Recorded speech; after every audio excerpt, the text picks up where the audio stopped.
Hi friends, welcome to LKY stars. இப்போ நம்ம சப்பாத்தியும் தக்காளி தொக்கும் பண்ண போகிறோம். இப்போ சப்பாத்தி பண்ணுறதுக்கு தேவையான அளவு ஒரு பவுலில் மாவு எடுத்துக்கோங்க. கொஞ்சம் உப்பு போட்டுக்கோங்க. கொஞ்சம் கொஞ்சமாக தண்ணியை விட்டு நல்லா பிசைஞ்சிக்கோங்க. கொஞ்சம் ஆயில் விட்டுக்கோங்க, கொஞ்சம் சாஃப்டாக வரும். கொஞ்சம் கடைசியாக என்ன பண்ணுங்கன்னா, ஆயில் விட்டு நல்லா பிசைஞ்சு கொஞ்சம் நேரம் ஒரு அரை மணி நேரம் ஊறட்டும், நல்லா மூடி வச்சுருங்க. இந்த கேப்பில் நம்ம தக்காளி தொக்கு எப்படி செய்யலாங்கிறத பார்க்கலாம் வாங்க. மாவு ஊற வைக்கிறதுக்கு முன்னாடி கொஞ்சம் ஆயில் மேலே கொஞ்சம் அப்ளை பண்ணி நல்லா கொஞ்சம் சாஃப்டாக ஆகிற மாதிரி மூடி வச்சுக்கோங்க. இப்போ வாங்க இந்த கேப்பில் நம்ம தக்காளி தொக்கு செய்யலாம். ஒரு வானலில் கொஞ்சமாக எண்ணெய் விட்டுட்டு கொஞ்சம் கடுகு, உளுத்தம் பருப்பு, வெங்காயம் போட்டு நல்லா வதக்கிக்கோங்க.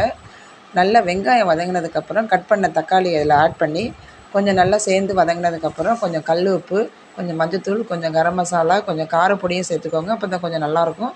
நல்லா சேர்ந்து நல்லா வதங்கி கொஞ்சம் நேரம் மூடி வைங்க. நல்லா வெந்துடும். குழைவா வெந்ததுக்கப்புறம் நம்மளுக்கு மசிக்கலைன்னா நல்லா மேஷப் பண்ணுற இதை வச்சு நல்லா மேஷ் பண்ணிக்கோங்க. மேஷ் பண்ணி நல்லா முடித்து கொஞ்சம் நேரம் கழித்து இறக்கி வச்சுடுங்க. ஒரு 5 நிமிஷம் கழித்து இறக்கி வச்சுடுங்க.